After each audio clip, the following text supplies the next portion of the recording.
So we're well into September now, and this is a season of kind of low shadows and interesting shadows in the garden. Because of the plants that I've got, everything looks more interesting. And once you get a garden that's maturing like mine is now, this is what you can expect to find year on year. In fact, year on year, I'm going to have to do some serious editing to control certain plants.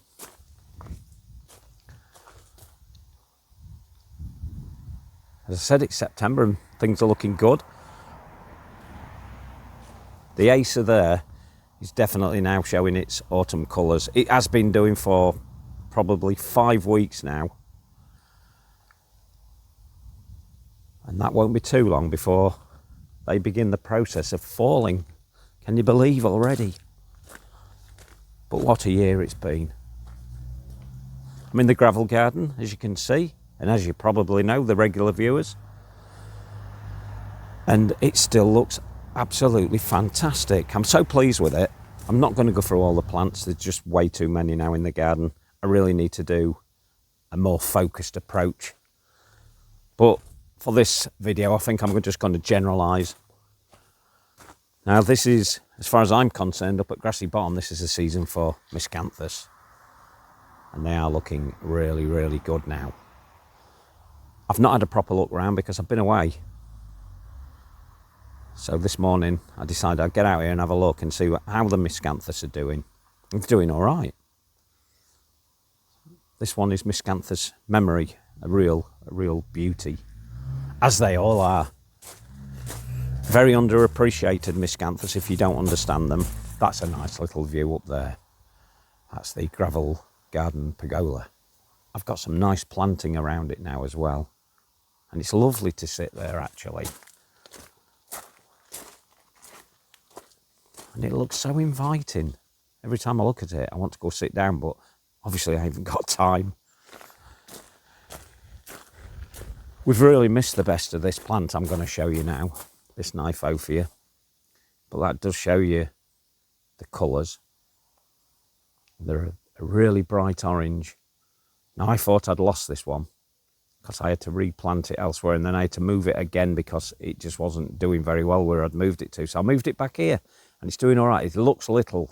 Everything's shorter this year, innit? Because it's that sort of year. But that normally is about 6, 7, if not 8 foot tall. But this year, no, not having it. The plant in the middle there, it's a shrub. That's a parotia.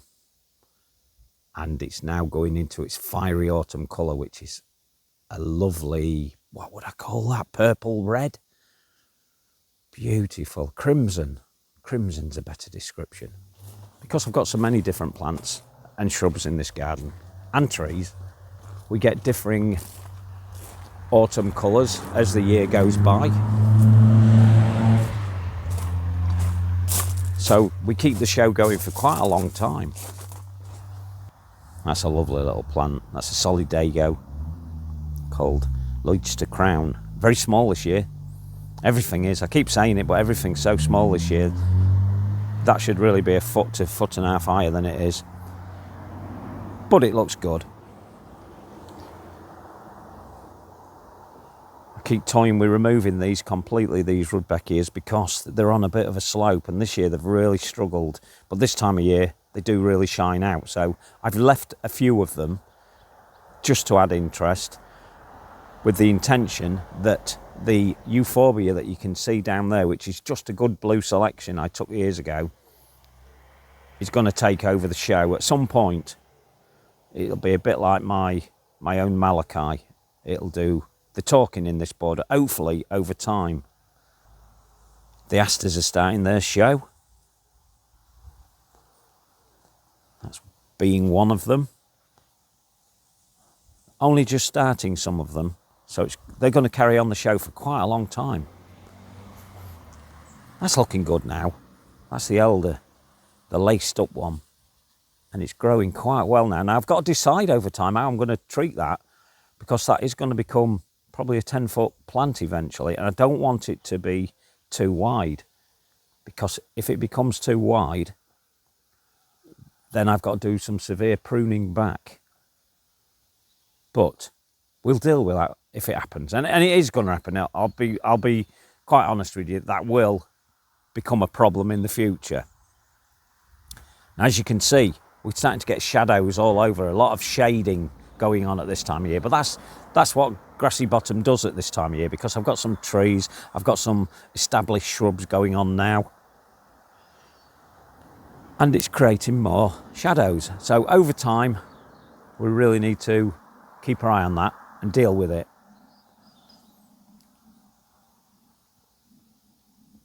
This is the boardwalk border, and I've got some really interesting plants in here, including, I'll show you in a minute when I get up here. Bit of a walk up here now. This one here, this grass, it is a stunner. Now, I bought this in as Cascade, and I said I wasn't 100% sure whether it is Cascade. I'm still not 100% sure. I bought it as Cascade. It's very hard to be sure about these, and I try and buy them from reputable sources. Look at me bouncing around again. I'm trying to get in close for you so you can see the beauty of these things. That is beautiful.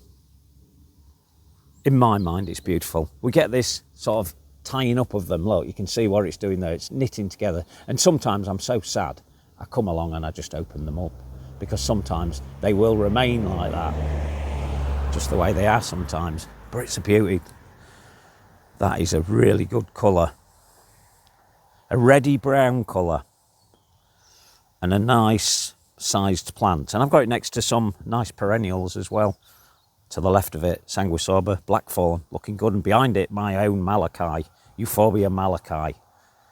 Doesn't that just look good? That's looking stunning. That will now start taking on really deep, well, not deep blue tones, but very nice blue tones, light, really light blue tones rather than deep. And then as the cold weather really does it in, we will get the purple red tips to it. A good structural plant. All Euphorbia wolfenii make good structural plants. So they are an evergreen plant, which adds interest to the garden and longevity. I'll come back in the midst of winter and that'll be the only plant standing as it should be, whereas all the others will still be standing, but they'll all be dead.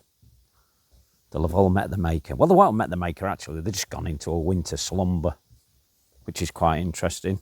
Hey, look at this. There's a tiger in the garden. There he is. That's Hamish, as you all know. Yeah, anyway. Right, let's move on. So it's been a weird year, hasn't it? A weird year. Everything's done quite well. Some things I've not done good at all, which require more moisture, but I've been watering certain things, and we're getting there with them.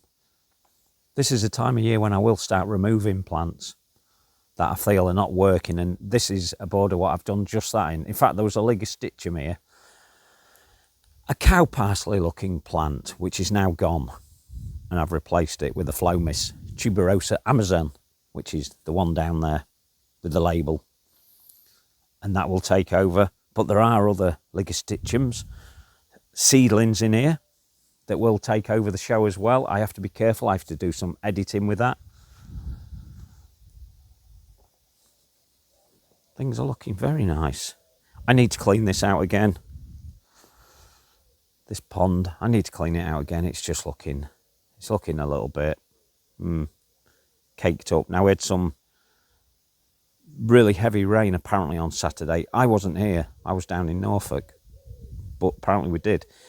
So I was quite pleased about that, because it meant I didn't have to worry about all my plants that I have for sale in my nursery area, because there's quite a lot now, and I have to water up every single day. Even when it's rained, I have to water up, but apparently it was so heavy, I don't think I need to worry too much. Now, I don't usually go in for this sort of plant, but it's beautiful. This is an Erigeron. I'll put the full name up. It's not one that I would normally go for, with it being a bit of a bigger flower, but I quite like it now. As you get older, you change. Things change in your mind, and definitely in your body, and you start liking plants that you didn't think you'd ever like. that being one of them. And I like erigerons, they're really nice. Carvinsky is the common one.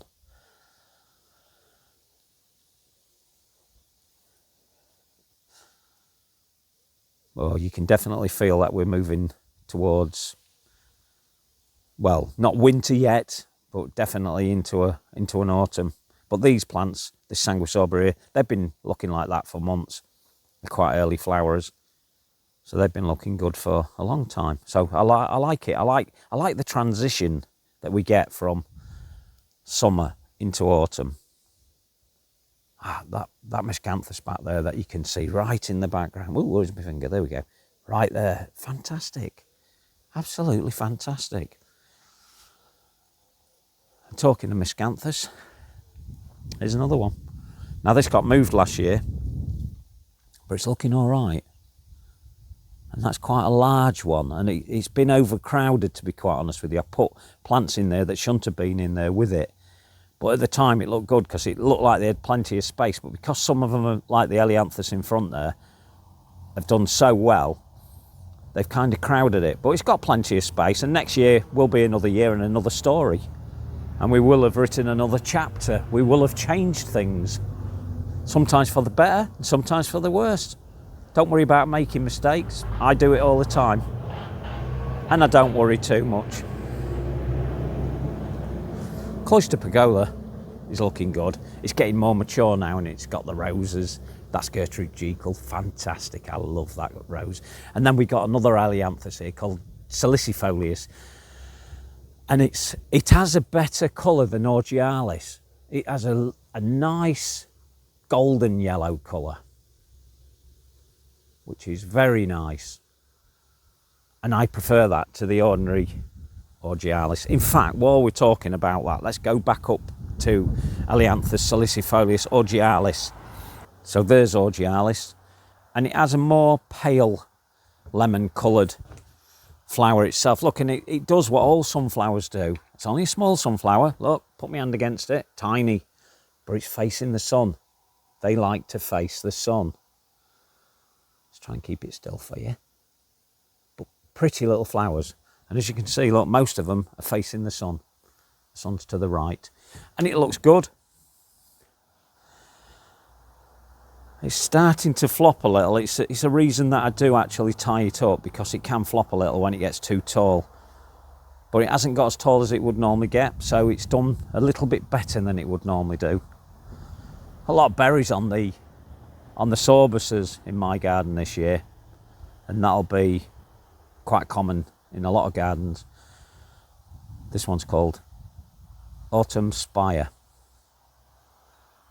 And as its name suggests, beautiful in autumn. Never really done very well in this garden. The last garden they did beautiful. The colours in autumn, though, are pretty spectacular. You'll have to take my word on that for the moment. Oh, look. Now the sun's hitting it even brighter. My euphorbia is looking even better. It is a real, it's going out of focus because of the grasses in front of it. There you go. So it's looking really, really nice in that sun, which gives it that blue pewter look. Beauty. Surrounded by other big plants as well. I've got lots of weird and unusual plants. Not everything's weird and unusual in my garden. I have got some standard stuff. But I do tend to go for lots of the weird and the wonderful. The Cloister Pergola, oh, it's so nice in here now. So nice. It's just a lovely place to sit. The polo's looking a bit steamed up.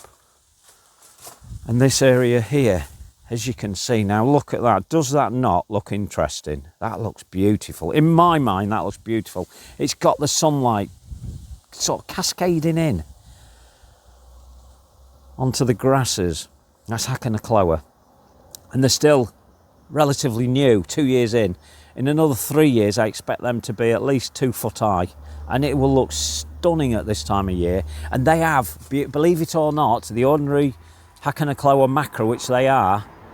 Let's see if we can get round to you. Let's zoom in on them. Let's do it. Come on, let's do it. Let's be brave. There we go. So they will take on lovely orangey yellow flushes once autumn kicks in properly. And then basically you leave it alone till spring, and once spring's here, you'll start to see that they're already beginning to push up new leaves, and you just simply trim it back. I just use a edging shears, and just clip it down. It's great. Easy to look after. A lot of grasses are easy to look after. Why do you think I keep them? The grass behind it, I know I always keep mentioning that grass, but look, that's why I keep mentioning it. It's so beautiful. Beautiful. Don't mess about with Steepa tenuissima, the ponytails that you're all aware of. Get this one. Way better. Girava, beautiful. There's grass to the right you can see. Get my finger in. That grass there, that was a self-set. I'm still unsure what it is. I thought it was Acnophorum calamagrostis, but I'm not sure. But I'm going to keep it. I'm actually going to lift it and put it somewhere where I can keep my eye on it properly, because I quite like it. Now let's try and zoom back out. Let's hope I don't mess this up. There we go. So some of the other grasses that are in here, there's this one here. This is Miscanthus cabaret, and it's a beauty. If you want a large clumping grass for a jungly type look, consider that one. Is a good one. Nice and striped, which is what I like about it. There are other striped grasses. Cosmopolitan being one that I can almost guarantee will flower. This one won't. Not for me. Not this far north. Just won't do it. It's up to 6 foot now, and it'll make that 6 foot every year. And believe it or not, it's in part shade most of the year, and it's in shade now. It will get a little bit sun as we go through, so I still class it as being part shade throughout the day. But it's a good grass. Not hard to keep either. You just simply prune it back to the ground. I would go for a February cut for that one, because sometimes cabaret can be quite early, as opposed to some of the other Miscanthus, which take a bit longer. So I tend to cut that one down quite early. Let's carry on. So I've only just put this Perovsky here. This is the Russian sage. I bought it for cuttings, which I've taken lots of, and then I've planted the mother plant itself here. I've got another Perovsky, as you know, up the garden, and I put it here because it looks interesting, and it will get big. It will need some sort of a support at some point to stop it going onto the path, but I will tie it up to the climbing frame behind it where the rose is, and it will look good with the roses. Perovskias always look good with roses. It's the colouring of the leaf as well as the flower, because the leaf is quite an interesting colour. Let's get you closer in. See if we can, oh look, there's a bee, you see. Pollinators love it, they absolutely love it, and it's got a lovely scent, as you can imagine, from a sage, and it pairs up beautifully with Gertrude Jekyll. It really does. Again, you've got to be careful with what you prune back on roses. You know, you hear the shows telling you, well, it's time to prune back. No, it's not always time to prune back. Be careful of that. Be careful of the instructions you take from even the professionals who tell you to cut back stuff. Don't always do it. This is a prime example of that. This is a rose called Starlight Symphony, a pure white one. And people, when I opened the garden this year, said, why haven't you pruned your roses? Well, this one I won't. I leave it alone because it produces these lovely hips, as you can see, and they go a bright and deep orange, both at the same time. But it's a beauty. And when you look close at these sort of plants, it's just, nature's just wonderful. Stunning. Seed heads, just seed heads, but they look beautiful. I love them. I absolutely do love them. And it's clothed in them. Let's zoom you up. You know I'm terrible with this camera. It's not really the camera that's the problem. It's what holds the camera. Not very good at it. It's got like a toggle on it, which I have to, as you can see from time to time, in moving it around. I'm not so great with that. I should have played on more computer games when I was a little bit younger than I am. Well, a lot younger than I am, but I didn't. But it done it look good. Look at that. So you must learn about the rose you've got. And Starlight Symphony is a good, almost disease-free rose that produces wonderful hips. So I leave them. Whereas these type of roses, this one's Madame Alfred de Carrier, is producing more flowers, and I pruned it to do that because I wasn't bothered about it having its hips, because its hips are not brilliant. Not to me anyway, they're not, whereas they are. I love them. Right, that's enough waffle about that, but do try and look it out. Starlight Symphony, beautiful rose. Small climbing, well, more of a pillar rose, what we would call a pillar rose. So you know from that it's going to grow up a pillar and it'll look good up that as well. Let's try and get some good shot of this for you. Like, this gets lots of comments. In fact, let's go up here. Let's get a better shot for you. Right, now a lot of you won't know, but when I first moved here, I was working on this tree. And this is Corylus avellana contorta. Let's zoom up. And it has lots of hazelnuts this year, lots. The squirrels are going to love me. I'm not going to love them because they do come in and plant them all over the garden. But, you know, we've got to share the garden. We've got to share the garden with nature. I like doing that. Now, what I was going to say was, I came in and, even before we bought the house, I asked the lady if I could come in and do some work on this shrub. It's really a shrub. It's a small tree or a large shrub. And a lot of people won't trim it up. Now it's contorted, so the interesting bit about it, the contorted look comes from those branches. And it had a huge one to the left. You probably just see the stub. Let's show you. That one there was huge. It came right out here. But I removed it because I knew it would improve the look, and it has. And I get people saying that they've never seen such a good example, and it is a good example, not because of me, not because it is because what I've done, but I was lucky that it was planted here and it was a mature specimen. I've only really ever had small samples of this, or small examples of this, and they take time to mature, and usually by the time they're getting to a mature stage, I've moved on to another house. So I've never had one as mature as this, and I just absolutely love it. Now the downside is, as I said about the squirrels, but the other downside is we get pigeons, wood pigeons nesting in it. I don't mind that. Let's, you know, live and let live. But it can be annoying at times. But just put up with it. That's a nice rose, isn't it? Look at that. That's a beauty. Not really standing out. There we go. So that's the Himalayan musk rose. And again, I leave the flowers alone. I don't prune it too early. Let's stop wobbling. Let's stop wobbling. So again, I leave it alone because I like the hips on it. Now I've produced a multi-stemmed one here. Generally, you can use it as a shrub, more of a shrub, and by that I mean cut it in and it becomes more like a shrub rose. Or you can treat it like a tree. You can find one with a single stem, let it grow like a tree, but it'll be a rose. I've seen them up to, I think, 12 to 15 feet, if memory serves me right. I have seen them at that size in gardens that I used to work in. Very nice. And I like it. I just love the fresh new growth in spring. And it looks good now, as you can see. Wonderful.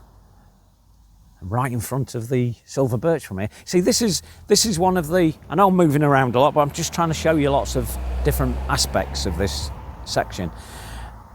It's what I point out about the way you plant up, because I can view this tree from lots of different angles, the back, the front and both sides. So I have to be wary of that and have to be mindful of that when I'm planting up around it. And it really does look good with this Girava ichu, the grass that you can see. Not the forefront one, the one at the back. The one at the back there. And it looks wonderful because it's picking up the whites. And then to the left, we have a Symphotrichum, a white one, can you believe? And I think it's pronounced Herbstitchny, something like that. I'll put it on screen, as I always do. And it means summer snowflake. I don't know why summer snowflake, but it is a wonderful one. And it's in shade at this time of year, and it doesn't seem to mind it. The books will tell you they prefer sun. But look, we're in shade here, and it's loving it. Yes, it might be a little bit bigger in sun, but what a wonderful aster. I'll call it aster for you people, because a lot of you can't say Symphotrichum. So it's an aster. But there we go. We've got some nice grouping of some nice plants. And then the aster there, it's starting to go over now. There's my shadow, sun behind me. Hello. Anyway, that's one called Empress Wu. A very nice large hosta which sits in half a dustbin in the ground. Beautiful, absolutely beautiful. Now this is a calameris, so very similar to the asters, the flower. But what a lovely flower. So it's quite a big, let's put my finger next to it. Quite a big flower. A nice flower as well. Let's get closer. Oh, look, there he goes. He loves it. He absolutely loves scratching him. He started scratching my tree, so I've had to put protection around some of my trees because he likes to have a good scratch.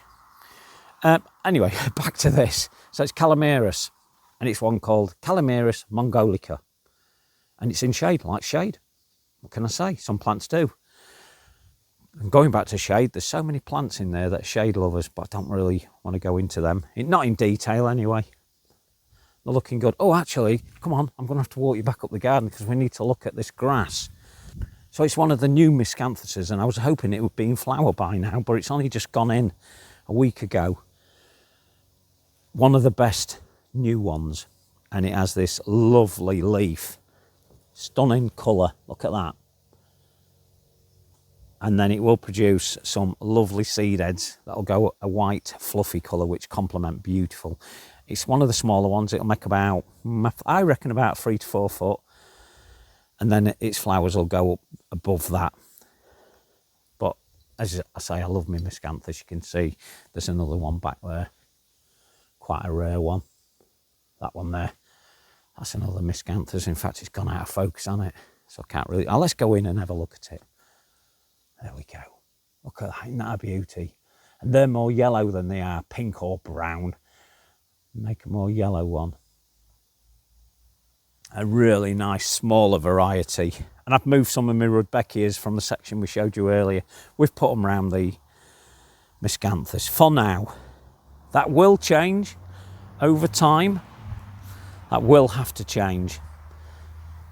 Some will make it and some just simply won't. And I've removed lots of stuff from out of here just to allow the grass in, because I had to make a sacrifice. I've removed, I think, 5 varieties of plants for the one plant, but will it be worth it in another year's time when that starts maturing properly?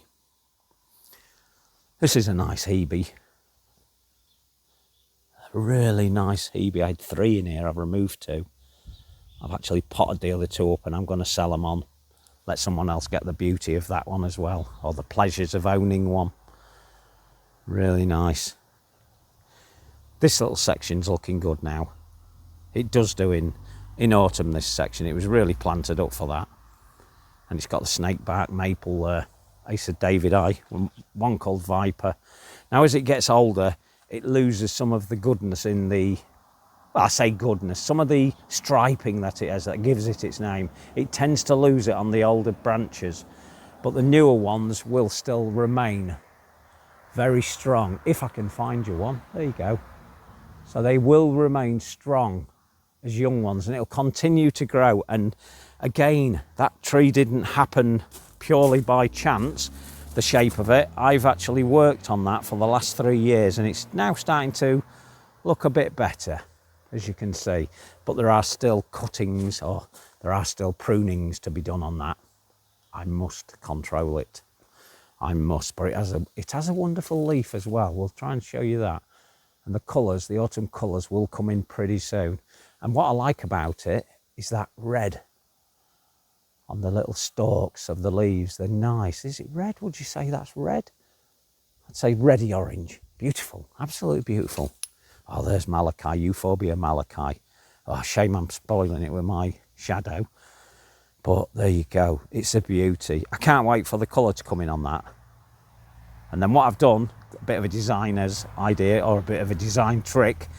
To the left of it, back there, is a Pinus mugo. And we're going to let that grow even taller than this is now. And it's a nice plant to sort of like associate with my Euphorbia. It tends to look good anyway. Now this silver birch, which is silver shadow, is supposed to be one of the best. I find this every year, it doesn't do so well. Just doesn't do very well. Not a good strong cultivar at all. I've seen other examples of that one, and to be quite honest, they all pretty much look the same. So I would say they're not that great. So let's go back. How far did we get? Here. I love this bit. Absolutely love it. Look at that. Doesn't that look good? Those grasses, those calamagrostis, always look beautiful, always look good. They are now in a new phase. There are still bits of green in the leaf itself, but that will die away through winter, but it'll always look that good, and it will get thinner. Everything looks thinner as winter approaches. The whole plant will get thinner. So the seed heads have dropped the seeds. They are now just seed heads, but those seed heads, remember, won't produce any viable seed. They are sterile. But a beautiful plant. Finally, we found this, didn't we? A couple of months ago. Got the true form of Helianthus monarch, and it is a beauty. A real strong plant, a really nice plant, and a clump former. Whereas a lot of the ones that are sold are not clump formers, and they're not even monarch. They're another variety completely. They've been mixed up at some point. Let's get you in on this one now. There we go, it's got a bit of sun on it. So it's looking really good. I really like it. So bright. We see this from within the house, which is just up there. Look, we've got the door open today because it's quite, well, it's cold actually, but it's nice to have it open. There's the floating deck. Love that floating deck. I sit there drinking my tea. Me and Des sit there a lot drinking tea. Not all the time, I say a lot, don't I? But we don't really. Now, the asters, I had people visiting again that says, oh, the asters, your asters look fantastic. I can't get mine that big. Judging from what I've got and where I've got them, we're on heavy soil, so maybe that is the secret. It is chalky soil, but they always do well. And this is what you've got to be mindful when you plant them, because that is making a 4-foot plant now. You can take cuttings off it, you can split it, but it's a lovely colour. And it's more blue than it is purple. It's not always easy to see through the camera, but it's a wonderful flowering plant that seems to last forever and has been flowering for at least 2 months, if not 3. The echinaceas next to it, this side, they're already going over, but they still offer something to the garden. They look beautiful. And remember me talking about Euphorbia wolfenii? This one's the Bob Brown selection. Lovely, look at that. That sets off this area. You've got to have something for the eye to focus on or to sit on. And that offers that. And it's an evergreen. So it looked good all through the winter. Guaranteed. Unless it kills it. And then it won't look so good. Now I've done some pruning on this tree now. Taken off some of the big branches that I've been talking about for some time now. So we've removed that one. We've removed that one. Probably better to remove them bit later than now, but I've done it already. And this one's Fagus sylvatica, Dowick Gold. And there is also Dowick Purple, but I went for gold in this instance. And it goes up quite tall. I'm not quite sure the ultimate height, but I've seen them up to 30 foot, which is fine. People worry about the height of trees. But when you've got a slim one like this, it doesn't matter. Really doesn't matter. Oh, I think on one of the videos, let's turn you back round. On one of the videos, I showed you the top of that hedge and said it was terrible. Well, my brother's since been, and between us, we've got it levelled off, and it now looks brilliant. It looks good. I can control it a bit better now. Nice, isn't it, that? Really nice. Do get yourself one of those. They are really nice. The contorted hazel, beautiful. Oh, look, there's another aster behind that. That's Fricatii monk. I forgot to tell you that on the other ones, but that's Fricatii monk. Nice aster to get. If you're a bit of an idle gardener, because it just keeps flowering, so you don't need to worry about it. We're working on this section really still. We're getting the planting right again, because don't forget we had a cow drinker in there, in that back section, and that's now gone. And I'm reworking the area. I've put the metal echinacea sculptures there. A friend of mine's produced some sculptures for me, which I will show you at some point. I've got to put them into some sort of a concrete boot, because they will blow over. But at some point we'll show you them. Eupatoriums. This one's Glutball from the brilliant Bressingham Gardens. Has a lovely scent to it. Being butterfly magnet. Has a lovely scent, as I said. Has it still got it? No, it's going over now. It always does at this time of year, but it always looks good, and it has a really interesting colour at the finish of it, which is a secondary surprise, I think, that people don't expect. I love this path. Let's go back. Come on, let's bring you back here. Let's show you. Right, let's zoom down. There we go. Look at that. Quarry tile path. Beautiful. I love it. And with all the plants dripping and spilling over it, it really does offer some interest. Not hard to do. You have to put a bit of effort in, but not hard to do. And he's worth it in the end because you get results like that. And it gets a lot of comments when people visit the garden. Now this is another Miscanthus. As you know, I've got loads. I will do a video on just Miscanthus at some point. We're getting to that point where I can do it, but I don't know which this one is. In fact, I've put a label with it. You must always put your labels with them. But I bet it won't say what it is. It's looking like... Where's my camera showing? It's not even showing it. I do know what it is. I do know what this is. Yeah, this is a trial grass. It's a trial grass from Bressingham Gardens. Now, Jamie Blake, who I'm not sure if he's still the head gardener there, gave me this one to try out up here. And it's turning out to be a nice, tall, skinny variety. Now, it hasn't got a name. It's only got a number. I'm sure over time, if it proves to be exceptionally good, he will name it. But for now, it's just got a trial number. And you can't really make it out, can you? I need a white sheet behind it so I can see it properly. But it is a nice one. I'm pleased I put that label with it. That's the importance of putting labels. Let's show you. Hey, I'm bouncing all over today. There you go, look, the little label down there. If I hadn't kept that with it, I would not have had a clue. Because I was looking at it out of the French doors this morning thinking, what is that Miscanthus? I remember planting it in the summer, but forgot what it was. So keep your labels. Zoom around to that, that's nice. That one there, that particular grass is Calamagrostis Waldenbusch. And that one will seed around, so be careful. And then behind it, we've got the wonderful Persicaria polymorpha, or alpina, some people know it as. I love it. I absolutely love that. It's huge. Let's show you it from this angle. Look at that. Isn't that interesting? I love it. It looks brilliant from in the house. Because you're looking over it and on top of it. And it looks brilliant. While we're here, let's show you. Oh, let's show you this before then. Look, you see, this was in my nursery area and it was in a pot and it had rooted into the ground. So it looked brilliant and it was really dark leaf. Now I've been away, so I've not been able to keep on top of the watering. I will give it a splash of water later. It won't hurt this year, but I've decided it's going here. I moved that Taxus baccata there, Standishii, the little one there.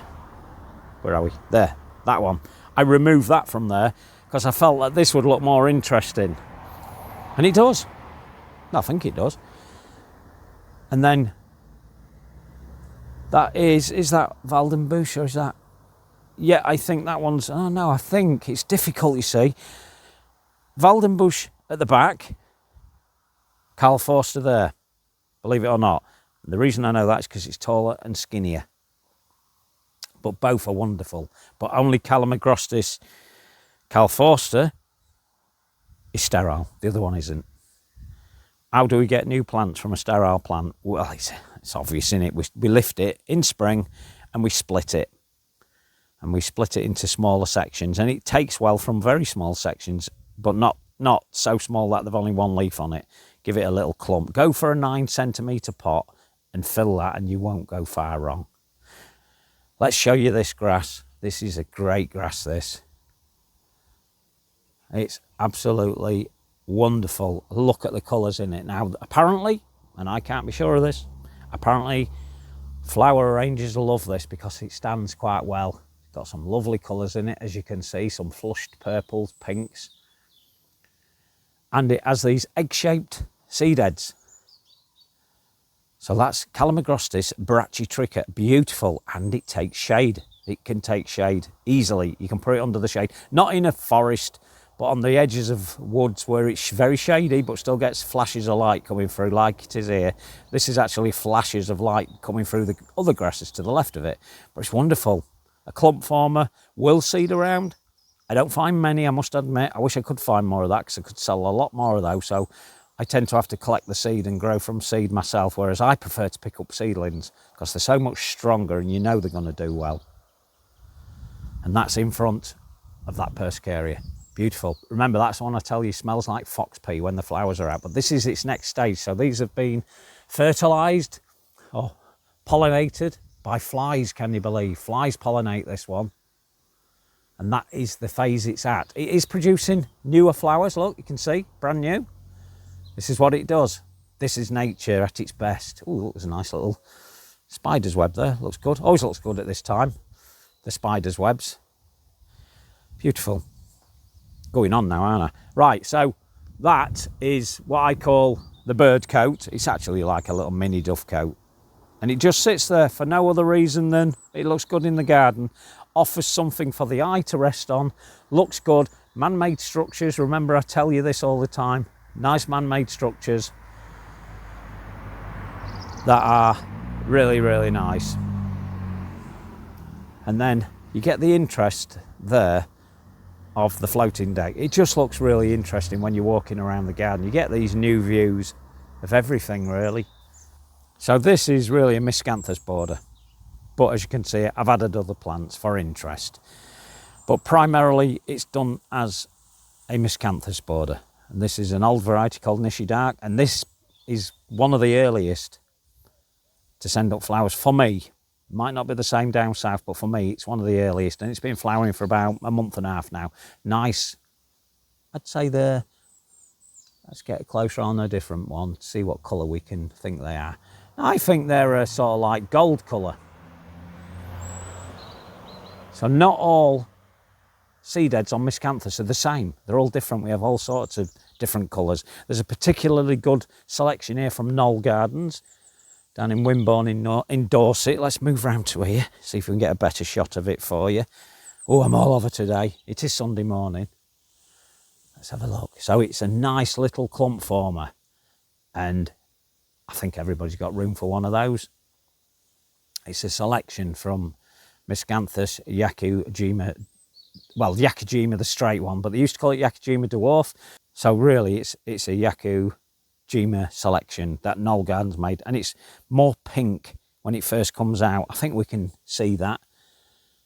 So a very pink form, a nice form as well.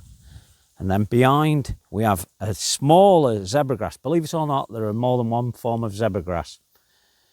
And that's a smaller variety, which also produces really nice. Oh, they're actually up. I didn't see that. They're there already. There they go. And they're more pink as well. When you see them, and you're not behind the camera, if you stood here with me, you'll see they're more pink.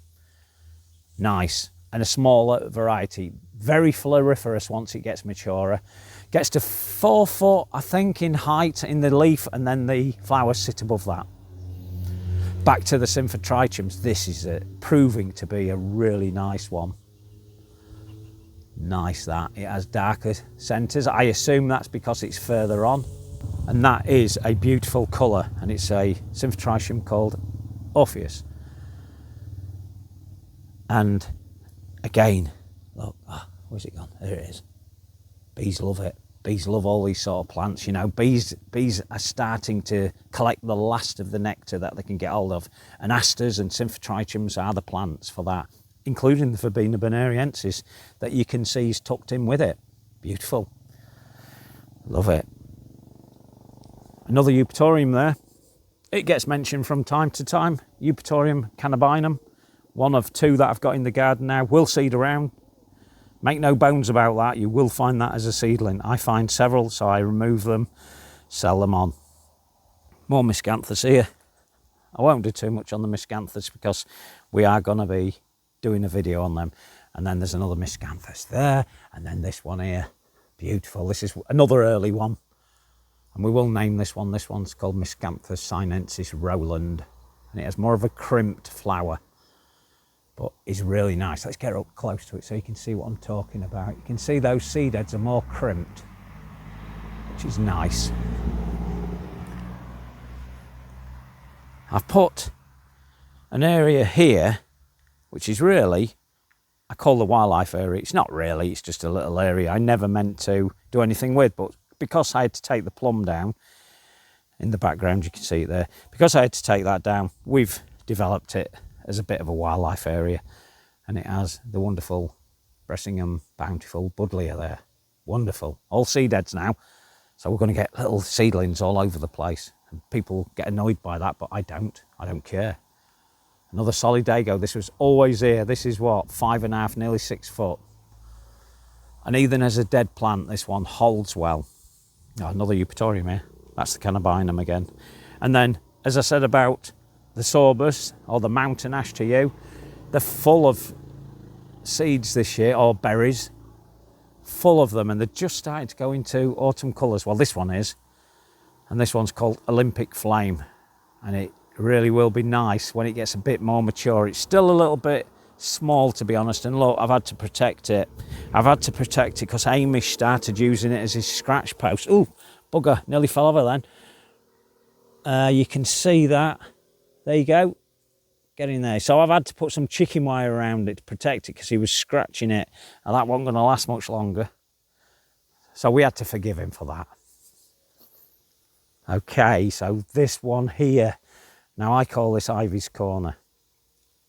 I won't go into the reasons I call it Ivy's Corner, but it's Ivy's Garden really. And that seat looks so inviting. Look, my shadow's in the way again. Can we get out? No, we can't. The sun's very low, so this is why you see my shadow. I know I'm going on about that, but just bear with me. So that is what we call a sand cherry. A beautiful, smallish hedging plant really. It's a shrub, but it is a hedging plant as well. And it's a lovely plant, a prunus.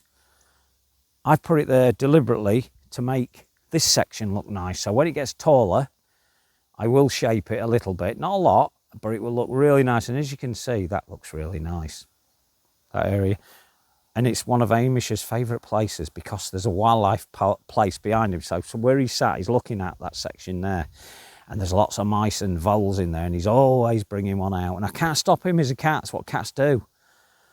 We do keep him in at night, so he doesn't take too many, but it's what they do. If you don't want anything attacking voles and all that kind of thing, then don't get a cat. Simple as that. Okay, so this area, nothing really much to say about it. It is a standout area. There's apples everywhere because we do have an apple tree here. Look, full of apples, absolutely full of them. And they are quite nice, but they won't keep. Osters there, osters galore, and then all my plants, you can see this is my nursery area. There are so many plants in here, it's unbelievable. And I've got a lot more that you can't see in this area. Beautiful. Another helenium here, which is this one. That one doesn't look like what I think it is. That there is one called Butterpat. Beautiful, smaller variety, helenium, a cracker. And then we've got a good example of this one, which in my garden is looking terrible, but this is from the original plant. This is Persicaria Blackfield. Nice autumn colours, you can see. It's in a pot, it's in water, it prefers more of a watery area, but it's doing all right. So we need to bring this video to a close really. So there's a little, there's an 8x4 ply sheet there. Now that's for another project that I'm going to keep a secret at the moment, but you're gonna see that in one of my future videos. So watch this space. And this is where I do some of the plant sales. So when I have the garden open, they come round here and they buy off these little tables. But since then, I produced this corrugated tin screen, or a wriggly tin, if that's what you want to call it. And then below it is, I've cobbled together this bench, and I'm gonna treat it this morning because those bits of wood that are the feet are not very good, or the legs, they're not very good for longevity. So we will treat them with something that will preserve them, and we'll paint the whole thing with it. But it's made out of a pallet. Can you believe the top of that? Just a pallet. Beautiful. And that is so that, well, we're showing you there really with that grass. It's when I had this without the tin, you couldn't really see any of the plants. I'm trying to find you a nice example of a plant that you'll be able to see quite nicely. I guess this will do it. So it shows them better. It's a nice backdrop for sales, and I'll be able to put lots of different plants on that because it is, what is it, 6 foot? The whole thing is 6 foot. Easy to make. I've removed some of the, I say it's a pallet and you're thinking, oh, that can't be a pallet because it hasn't got the gaps. It did have. So every other one wouldn't have been there. So what I do is I remove them off the main pallet, I pop them off, and then I sit them in between the empty spaces, and then they make this lovely bench. So wonderful. So that's a bit of a new area for you. It looks good, doesn't it? And part of the reason is to stop the wind coming round onto the floating deck. I know I put the bamboo there for that very reason, but we realised quickly that the bamboo was going to cause a problem for viewing the plants. Now it doesn't. Let's walk you around to the other side to show you. So there's the bamboo. Looking good, if I do say so myself. And that's Fargesia knitted. And now what I'm going to do with this one, I tell you not to do this, but I am going to do it with this particular one. I'm going to cut it. I'm going to make it like a hedge. So it'll have a bit more of a head shape and it'll look good. Beautiful. Now it's suffering at the minute because now it's not getting as much water as it did. So these leaves are curling up. That's a sure sign that your plant needs watering. Any plant that curls its leaves, particularly grasses and bamboos, they're struggling. So get them watered, even at this time of year.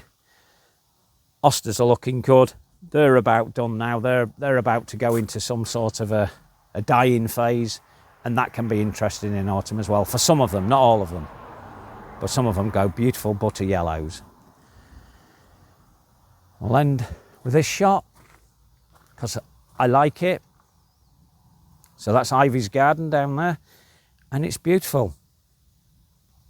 And so inviting, it just looks nice to go down there and sit in. And it is. When the garden's open, I often find couples sat down there admiring the garden from that angle. Okay, hopefully I've not bored you too much on this one. Ask questions if you need to. Please share me around. Please like and press that little bell that you see on the video. That just tells you when I've uploaded a new one. Don't cost you out to subscribe. Please subscribe and share me around with your friends. I'd appreciate that. Okay, I'll talk to you on the next one. Ta-da!